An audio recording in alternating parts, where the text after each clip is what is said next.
les 10 signes de la dépendance affective.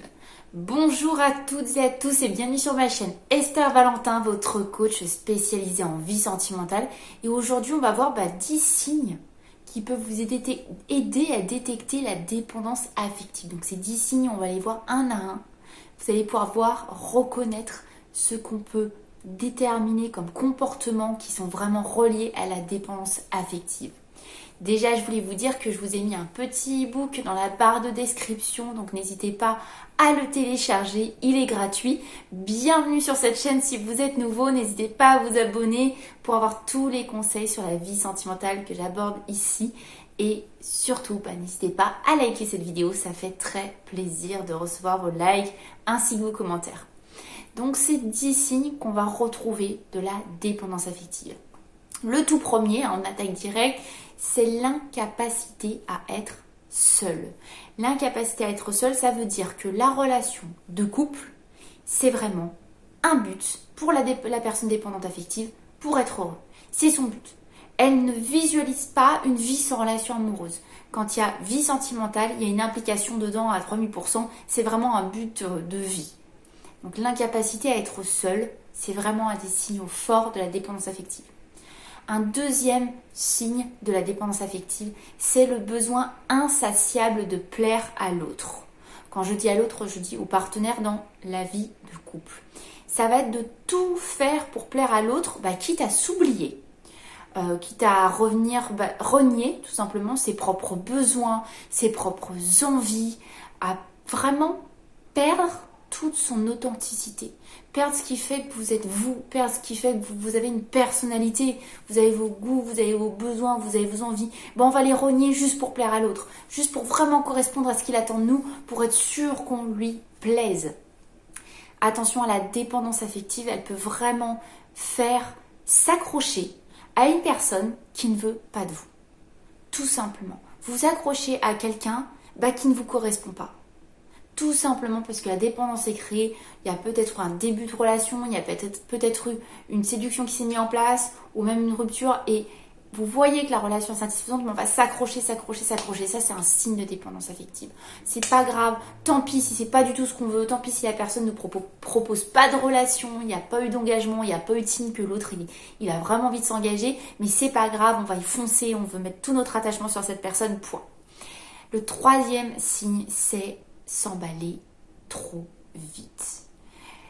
La projection hyper rapide, sans prendre le temps de véritablement connaître l'autre, sans pouvoir vérifier que l'autre vous convient réellement. C'est un petit peu la confusion en fait entre passion, attirance et amour.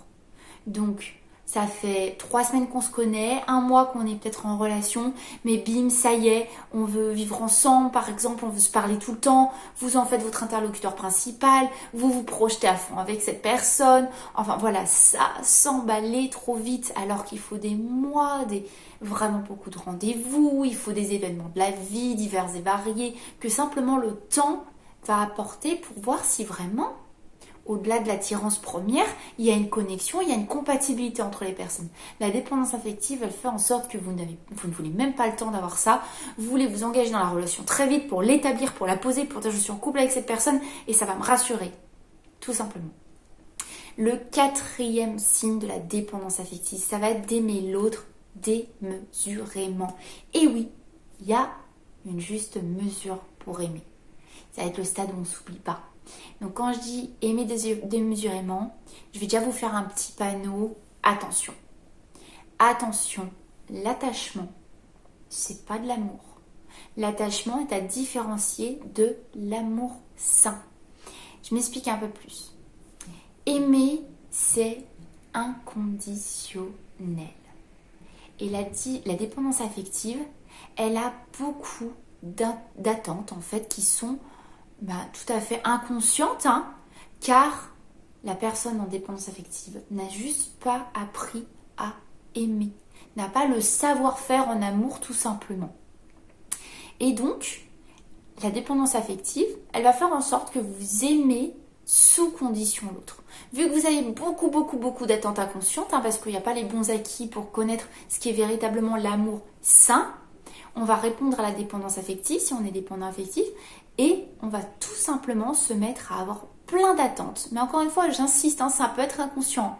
Vous vivez votre ressenti. Si vous êtes dépendant affectif, vous êtes juste là et vous attendez que la personne, elle s'investisse à la hauteur de ce que vous voulez, qu'elle va au rythme que vous souhaitez. Il y a une espèce de pression à apporter par des besoins de la dépendance affective. Et c'est là que je vous dis que l'attachement, c'est pas de l'amour. Parce que vu que l'amour, c'est sans condition, en fait, on peut aimer l'autre avec condition. C'est la dépendance affective qui va vous faire dire « Je veux cette personne, mais je veux qu'elle agisse différemment. Je veux qu'elle m'écrive tous les jours, même si elle n'est pas message. Je veux qu'elle me parle tous les jours avec des mots d'amour, alors que c'est pas son langage de l'amour. » C'est ces conditions-là que vous mettez. Vous ne prenez pas entièrement l'autre. Vous voulez le façonner à ce qui vous apporte. Vraiment, la dépendance affective réclame à regarder ce qu'elle reçoit. Donc vous donnez, vous donnez, vous donnez. Mais en fait, inconsciemment, c'est simplement pour en avoir autant. Donc la dépendance affective, c'est je donne démesurément, mais c'est dans cet espoir de recevoir autant. Alors que c'est pas la démarche. L'amour, c'est pas on donne, on donne, on donne, on donne, à s'oublier, pour ensuite espérer recevoir. L'amour, c'est on donne ce qu'on a envie de donner, parce que c'est un choix, parce qu'on est bien naturellement et on reçoit ce qu'il y a à recevoir. On n'est pas à mettre des conditions, à dire oui, je fais tout ça, moi je t'aime indéfiniment, donc la moindre des choses c'est que tu m'écrives tout le temps. Là on est en train de poser des conditions. Et ça va rejoindre ce 5e point, ce 5e signe, c'est vraiment vouloir sauver l'autre puis se sentir victime. J'entends par là que vu que vous donnez tout pour recevoir, il va y avoir un sentiment de victimisation qui va se créer pour la dépendance affective. Ça veut dire que vous allez vous sentir, vous allez avoir l'impression que vu que vous n'avez pas le retour que vous attendez tant, que vous attendez tellement, vous allez vous sentir victime. Moi j'aime tellement fort et tout ce que je fais pour cette personne, je comprends pas qu'en fait après derrière j'ai rien. Et ça crée une insatisfaction permanente pour la dépendance affective, pour la personne dépendante affective. Donc naturellement, il y a un espèce de triangle de Karpman qui se fait. Le triangle de Karpman, c'est le sauveur, bourreau, victime. Pour se mettre dans ce triangle, ça veut dire que pour vous placer en tant que victime, il vous faut un bourreau. Donc en fait, l'autre, le partenaire, devient votre bourreau parce que vous n'avez jamais ce sentiment d'être rempli intérieurement. Vous voudriez toujours plus qu'il fasse, comme je vous l'ai dit, peut-être qu'il écrive plus de messages, peut-être qu'il vous dise des mots d'amour alors que c'est pas du tout son langage. Vous voudriez que ça vraiment vous recevoir l'amour que vous voulez, comme vous l'entendez, et donc vous vous sentez très victime parce que vous dites mais c'est injuste, pourquoi on me donne pas ce que je mérite. Vraiment, la personnalité dépendante affective, elle va attirer des personnalités qui vont avoir tendance à être vraiment des bourreaux. J'entends par là que on va se diriger en tant que dépendant affectif vers des personnes qui vont très peu donner, pas s'investir, pas trop faire. De toute façon, vous donnez déjà tout. Donc en fait, elle va très peu en faire et vous allez attirer des personnes qui peuvent être manipulatrices, qui vont pas faire d'efforts, qui vont rien donner. Ça peut aussi attirer ce genre de personnes encore plus. Le 6e signe d'une dépendance affective, ça va être ce fameux besoin insatiable d'être rassuré. Ça veut dire que tout le temps, il faut tout le temps plus. Il faut rassasier absolument ce besoin d'être rassuré. Sauf que le problème, c'est que dès que vous avez le sentiment d'être rassasié, ça va être seulement pour un temps. Le besoin d'être rassuré de la dépendance affective, si on ne veut pas le surmonter, si on ne veut pas voir que c'est à l'intérieur de nous que ça se passe, c'est insatiable. On va se dire oui, mais s'il m'écrit plus, ça ira. Si vraiment la personne le faisait déjà, ça veut dire qu'il se mettrait dans vos conditions. Il y aura autre chose après. Il ne faut pas se leurrer, il ne faut pas laisser croire que la dépendance affective, elle vous met un cran là, vous vous dites oui, mais quand j'aurai passé ce cran, c'est bon, ça ira mieux. Non, il y en aura un autre qui va venir. C'est ce fameux rouage qu'on voit dans tous les points, cette insatisfaction grandissante parce qu'il y a des besoins inconscients, des insatisfactions donc inconscientes, donc un besoin d'être rassuré insatiable. Ça en vient aussi avec le 7e point. Le 7e, j'y arrivé, le 7e signe d'une dépendance affective, ça va être d'être obsédé par l'autre. Ça veut dire que vous allez y penser tout le temps. Vous allez Surveillez les messages, surveillez votre téléphone portable. Est-ce qu'il m'a envoyé là? Est-ce qu'il s'est connecté? Tiens, il s'est connecté mais il m'a pas écrit. Ça rejoint les autres points, vous voyez. Vu que vraiment, il y a une incapacité à être seul, il y a une envie de s'emballer dans la relation, il y a un surinvestissement dans le domaine de la vie amoureuse, et on oublie un peu ce domaine, ça devient presque obsessionnel. Vous dites que vous êtes juste quelqu'un qui aime passionnément, intensément.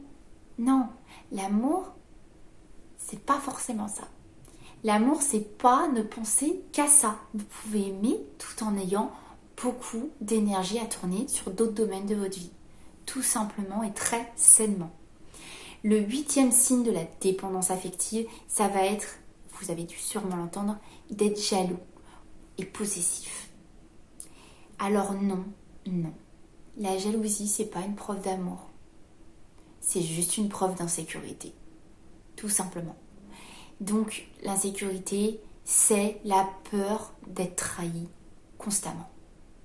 Même s'il n'y a aucun signe qui vous montre que, la jalousie, c'est juste se dire, oui, mais il va partir avec cette personne, oui, mais s'il parle à tel, ou s'il voit ses amis, et si, voilà. Déjà, ça veut dire qu'il ne me donne pas de temps à moi, il m'enlève du temps à moi, il m'enlève de l'attention à moi, et en plus, il y a un risque qu'il me trompe. Vivre constamment avec cette peur, le dégager sous forme de jalousie, vous n'allez faire qu'étouffer l'autre, qu'étouffer la relation, vous n'allez jamais vous sentir bien. Encore une fois, ces signes-là, ils sont pour vous montrer que la solution ne se trouve pas à l'extérieur. Mais il faut prendre conscience de tout ça, savoir qu'on est dépendant affectif pour décider de surmonter ça soi-même. Et naturellement, votre vie amoureuse va s'en porter tellement mieux. Le 9e signe de la dépendance affective, c'est d'accepter l'inacceptable. J'entends par là que la dépendance affective, elle fait supporter des relations très insatisfaisantes pour rester avec l'autre tout simplement, à tout prix. Ça veut dire qu'on va retrouver des personnes dépendantes affectives qui vont être dans des relations où elles vont être violentées psychologiquement ou physiquement. Elles vont se prendre des insultes, du manque de respect, ou ça peut être simplement qu'il y a très peu d'investissement de la part de l'autre. Ça peut même être, on vous offre des miettes tout simplement d'attention, mais on va s'en satisfaire même si on sent profondément qu'il nous manque quelque chose au quotidien. C'est pas grave, on va s'y complaire parce qu'on veut juste rester avec l'autre.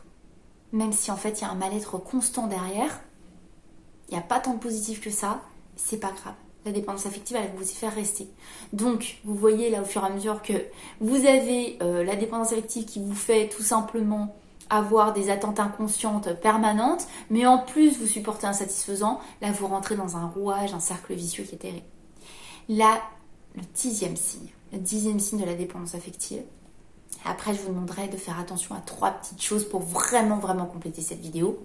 Le 10e signe de la dépendance affective, c'est vraiment de se valoriser à travers l'autre. Se valoriser à travers l'autre, c'est que, en fait, votre valeur, elle va vraiment dépendre du regard de l'autre, de votre partenaire. C'est le manque de confiance en soi, tout simplement, qui est décrit là. La dépendante affective ou le dépendant affectif ne croit pas être digne d'amour. Et donc, il va vivre à travers le regard de l'autre. Il a besoin d'être rassuré constamment.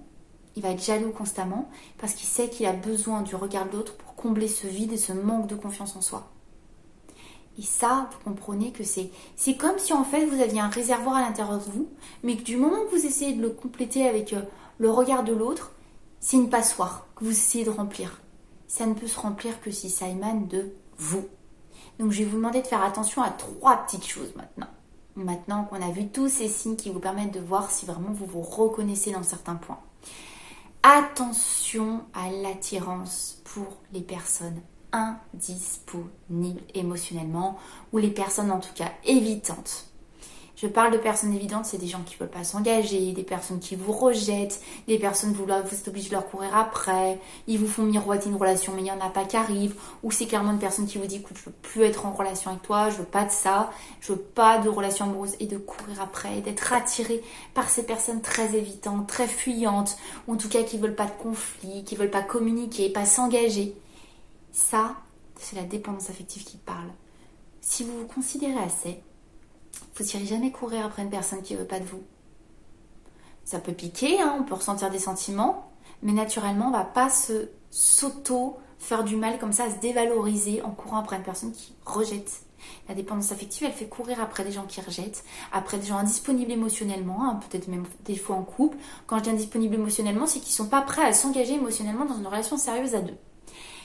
Ça, c'est une blessure qu'on essaye de combler. C'est un petit peu comme si la dépendance affective, elle vous disait, vas-y, va vers la pire des situations possibles, et cette fois on va gagner, et ça nous fera du bien. Ça nourrit la dépendance affective, de courir après quelqu'un qui ne veut pas de nous. Ça vous fait vous confirmer cette fausse croyance de la dépendance, hein, que vous n'êtes pas aimable. Le deuxième petit panneau attention, c'est attention, si vous ne voulez pas surmonter la dépendance affective, vous pouvez, on l'a vu, hein, j'ai fait d'autres vidéos sur le sujet, pourquoi la dépendance affective entraîne une rupture amoureuse dans plusieurs cas. Il peut y avoir de très grosses dépressions après la rupture amoureuse. Une rupture avec tous les signes que je vous ai signalés avant dans la relation, avec vraiment le fait que la relation amoureuse, ça soit l'objectif de vie, qu'on a peur d'être seul, qu'on a besoin d'être comblé, qu'on a besoin du regard de l'autre pour vivre, etc. La rupture, en fait, c'est pas juste une rupture amoureuse, c'est vraiment un sentiment de vide intense, de vous avoir amputé, et ça peut entraîner des dépressions réactionnelles. Et le troisième petit panneau attention, c'est attention aussi à cette répétition de scénarios. C'est un cercle vicieux. Vous avez étouffé la relation avec la dépendance affective, ou vous êtes allé dans une mauvaise relation avec la mauvaise personne qui vous évitait, et on aurait clairement pu voir qu'il y avait des signaux qui vous disaient que c'était pas du tout ouvert pour entrer dans une relation.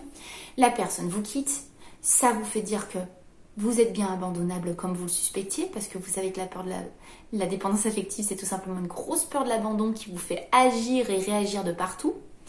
Donc ça vous active votre peur de l'abandon en prouvant, parce que vous vous prouvez à vous-même comme ça, ah bah voilà, on m'abandonne toujours. Vous rentrez dans une relation, bim, vous avez la peur de l'abandon qui a excité les comportements de dépendance affective, il y a une relation qui est étouffée de nouveau, bim, on se refait abandonner, bim, ça confirme ce que vous pensez de plus mauvais sur vous, ça confirme que vous êtes abandonnable, etc., etc., etc. Le cercle vicieux est lancé. C'est à vous de le couper, de dire stop, je vais arrêter ce rouage-là, j'en ai ras-le-bol. Si ça peut venir de moi, c'est moi qui vais m'occuper de cette dépendance affective. Je ne vais plus chercher chez l'autre ce qu'il y a à changer chez moi. Et je vous assure, ça se travaille. Et c'est génial d'arriver à faire ce travail. On se sent libre et après, vous êtes vraiment disponible à vivre un amour sain, sécure. Et c'est génial. J'espère avoir été vraiment très précise dans cette vidéo entre les 10 signes de la dépendance affective plus les petits panneaux attention à ce que ça peut entraîner si on ne veut pas avoir conscience de tout ça et si on a envie de continuer sans surmonter la dépendance affective. J'espère vraiment que ça vous a aidé, que ça vous a apporté de précieux conseils. Si c'est le cas, je vous le redis, n'hésitez pas à liker cette vidéo, à vous abonner. Et moi, dans tous les cas, je ne vous lâche pas et je vous retrouve très très vite pour une prochaine vidéo. Bye bye.